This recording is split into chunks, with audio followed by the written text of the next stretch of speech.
Bom dia, boa tarde, boa noite para todos os mestres jogadores de todos os tipos, idades e estilos. Aqui quem fala é Bruno Borsato e o assunto de hoje é como jogar RPG. Primeiramente, o Role Playing Game é um tipo de jogo de altíssima flexibilidade, podendo assim ser jogado de diversas maneiras diferentes. Quando se ouve falar de RPG, a primeira imagem que vem à cabeça de um leigo no estilo de jogo é essa, onde uma meia dúzia de pessoas ficam ao redor de uma mesa, cercados de uma montanha de papéis e uns dados esquisitos. Aos olhos de quem está de fora, esse é o jeito de se jogar RPG, mas o que isso significa? Como que essas pessoas se divertem tanto paradas ao redor de uma mesa falando besteira sem sentido? E aqui está o motivo desse vídeo. RPG pode ser jogado de diversas formas diferentes. Do ponto de vista físico, existe a caça ao tesouro, a criação de intrigas, teatro, passeios, entre outros. Mas o foco desse canal é justamente o jogo de mesa, e as inúmeras variações no estilo mental de role-playing game. Para esse estilo, que é o mais fácil de se começar, a ideia é que você, o jogador, crie ou escolha uma persona, um personagem, o qual você representará na mesa. Esse personagem terá um objetivo de existência que pode ser entregue a você pelo mestre, ou estar diretamente relacionado ao passado do seu personagem, o qual será inventado por você. A opção de uma persona entregue a você pelo mestre é algo bastante incomum nas mesas atuais, mas pode ser feito no caso de você ser um jogador novato numa mesa de veteranos, ou ter como objetivo na mesa experimentar o que é o jogo ou como as regras se aplicam. Uma vez que assistir a um jogo de RPG não passa nem de longe as mesmas experiências de participar de uma aventura. Então, se você é um jogador novo, que nunca participou de uma mesa, é bem provável que o mestre te entregue uma persona, uma folha de papel preenchida chamada ficha de personagem, e uma explicação superficial de o que o seu personagem está fazendo ali. Caso ele não faça isso, cabe a você imaginar o motivo. A ficha e o jeito de se jogar dependem das regras usadas na mesa, que por sua vez derivam diretamente do sistema, que é o assunto do próximo vídeo. Por hora, vamos falar apenas das características mais genéricas do jogo de RPG. Se o mestre se propor a te acompanhar na criação de um personagem, vá com ele nessa etapa com uma mente aberta, pois ele irá te auxiliar já colocando seu personagem na história, e sua entrada será mais suave e mais interessante. No caso de você estar juntando alguns amigos seus para começar uma aventura de RPG e nenhum de vocês nunca jogou RPG de mesa antes, te sugiro que veja essa playlist completa e preferencialmente na ordem que eu a apresentei, pois se iniciar nesse hobby sozinho pode ser assustador. Assustador em que sentido? Há infinitas maneiras de se jogar RPG, e elas aparecem para você misturadas e desorganizadas. Eu aqui te ajudarei organizando as ideias e te direcionando para uma melhor e mais proveitosa experiência de jogo, algo que significa uma coisa diferente para cada pessoa. Retomando, uma vez que você já tem o seu personagem em mãos, o mestre te convidará até a mesa para apresentar essa persona aos demais jogadores, e é aqui onde o jogo começa. A primeira coisa a se compreender no role-playing game é que o seu personagem não é você. Pode ser, se assim você desejar e se for possível na história. Mas a princípio, você é uma pessoa e seu personagem é outra, completamente diferente. O que essa afirmação significa? Significa que enquanto você estiver atuando como seu personagem na mesa, você está livre das amarras sociais que nos limitam. E esse é o primeiro motivo pelo qual o jogo de RPG é tão envolvente. Na mesa você pode ser quem você quiser, pode fazer coisas que no mundo real jamais faria e tomar decisões que no mundo real jamais tomaria. O único limitante que existe para você e para todos que contigo dividem a mesa é o objetivo primário do RPG, uma experiência social envolvente e agradável para todos.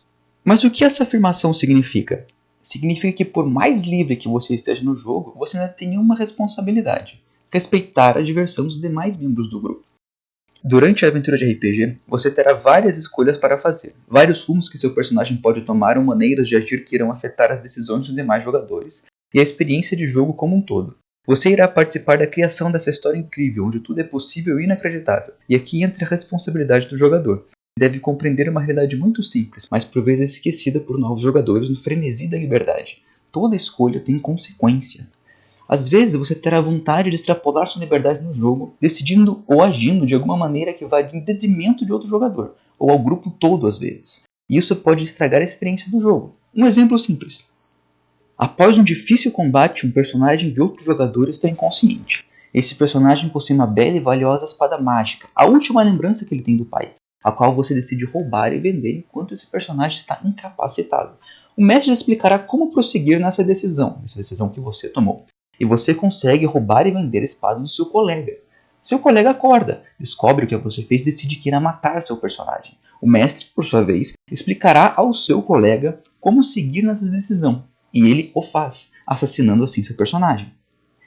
Nesse exemplo bem direto, Está explícito a sua liberdade de agir como quer, assim como a liberdade do outro jogador de fazer exatamente o mesmo, e o limite do poder do mestre.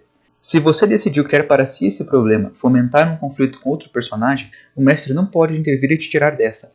Você terá que resolver isso sozinho. Nesse exemplo simples, a sua decisão acabou por retirar algo de valor do personagem do seu colega. Algo que ele gosta muito, e ele se vingou de você.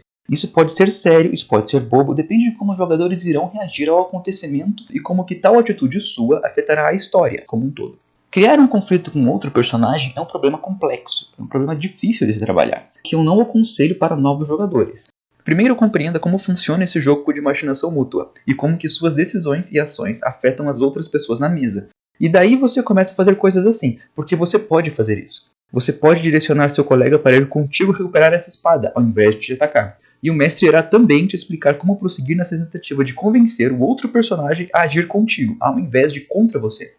Assim você cria um caminho paralelo para a história do grupo. A sua decisão direcionará os demais jogadores e, talvez, até mude o que o mestre estava esperando fazer, surpreendendo a todos e iniciando uma exploração completamente inesperada, a missão de recuperar a espada mágica. Tudo isso depende de como você interpreta seu personagem e de como as regras do jogo se aplicam nestas situações. A sua interpretação é única e exclusivamente sua. Ninguém pode decidir por você como você quer que seu personagem seja. Assim como você não pode decidir o que os demais jogadores devem fazer com seus respectivos personagens. Mas como que se organiza esse jogo de imaginação mútua, onde cada um pode fazer o que bem entender? Com o propósito de organizar essas façanhas, existe o sistema de RPG, o livro onde as regras do jogo e as mecânicas necessárias para reger esse universo fantástico e imaginado estão escritas e explicitadas, para que todos consigam compreender qual a maneira mais justa de se fazer o que queremos fazer e como o mestre decide o que acontece ou deixa de acontecer nestas decisões. E assim como nos esportes, onde cada um tem seu conjunto de regras e um propósito, cada sistema tem seu conjunto de regras e seu propósito. Vejo vocês no próximo vídeo, onde me aprofundarei na diferença entre os sistemas de RPG e como saber qual sistema se encaixa melhor no que você espera do jogo. E aqui termina o assunto de hoje. Vejo vocês no nosso próximo encontro.